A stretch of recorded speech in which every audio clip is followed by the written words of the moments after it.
Mbote na baye bazolanda biso na chaîne na biso ya YouTube Kesekeli Joyce eza journaliste na bino Eliane Lutoto. Sujet na biso ya lelo tolingi to ba meka mpe ko expliquer biso est-ce que kolinga homme marié eza mabe to malamu.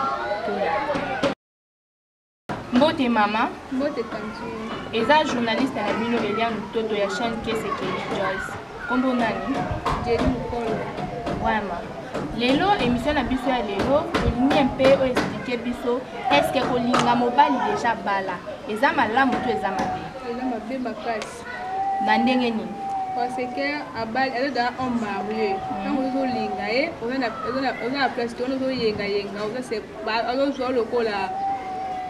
Il peut dire quoi?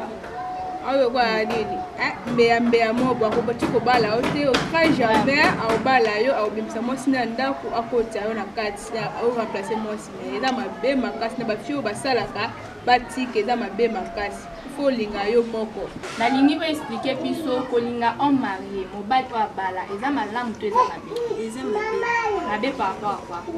Bon pour nanga kolinga mobali déjà bala eza mabe parce que arotika la pe ko bala opété azali ya muto azali na mwasi na na ndako donc sozo vivre nae ezaki azo l'excelo air oui azo l'excelo air otika la ko bala oto sakana na okaka ti atiki ozo suka ozo ngina mwasi. Mbote mama na journaliste ya chaîne Kesekeli Joyce chaîne na biso ya Eliane Lutoto yo kombo nani? Kombo na Sara Mokango. Vraiment. Okoki ko expliquer biso est-ce que kolinga mobali ya homme marié eza mabe eza mabe makasi kolinga mobali ya moto eza baconséquence ebele baconséquence nanga ebele pasi bakatonga lisano esuka kaka na lisano akotika kobisa mwasi aza na ndako te bakotisa okosuka kaka na lisano. Est-ce que kolinga mobali oyo déjà bala eza malamu to eza mabe? eza mabe mabe na ndenge nini? okolinga mobali ya moto te oyo asi abala fo okona mobali ya yo moko. Mais la mona ba fille ebele bazalaka aza na ndako me aobima na mibala bato mpe eza mabe mpona ngai eza mabe. Eloko nini oyo esalaka baninga basi mosusu balinga mibala baninga? Oui, les influences, ils ont tiré parce que mon bal a marié. Au grand jamais battu alliance deux fois. Battu alliance comme balamoko. Les amis s'est mis balete. Il faut qu'on tire comme mon bal amour. Mon bal amour ma bé ma casse. Il faut pas qu'on lingue mon bal. Tant qu'on est badada en marié, qu'on lingue été. Et l'eau ni oyo esalaka ke olinga mibala baninga. Pona bango bafutaka bien. Bafuta bien makasi kolinga mibala bazama marié te. So yo pe osalamu eloko. Ela sala kote mena yebi ke bango bafuta bien. Na yi bato basala ngo bayi base tuka makasi o marié bazama. C'est que là bien pona yo. Bien bien pona ngate nga kono makasi ote na biteke tonga lisano suka kala lisano. Donc suka kala libana parce que moi sala libana na kati sana ko bimate pona yo. Ezala ko eloko ni pe esalaka ke basi wana bakoma olinga mibala baninga. esalaka bongo mpona kozanga peut-être aza na mbongo te akokelinga mobali wana soutenir ye. Sikoyo conseil nini oyo okoki kopesa na bato oyo bandeko basi oyo balinga mibala baninga?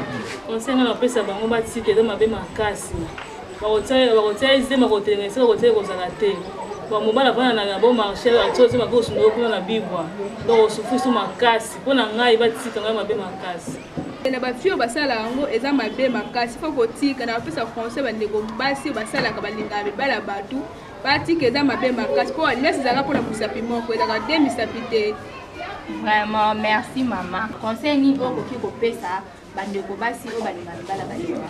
Oui, bandeko basi oyo balingaka mibala baninga en tout cas vraiment batika eza mabe eza bien te luka mobali na yo moko samela nzambe asunga yo zo mobali na yo moko ekozala bien keokende kolinga oyo moninga eza mabe. Merci ndeko mwasi beta cop na yo tika koluka mibala baninga.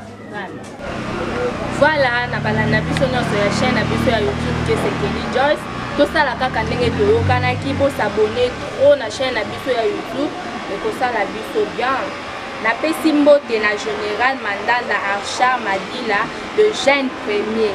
Voilà napesi mbote na papa Stanis Samaki côté ozazwa bambote ebele pe napesi mbote na famille Royal Simuna Golf Mbala le roi du Nord. Bye bye, faut s'abonner trop.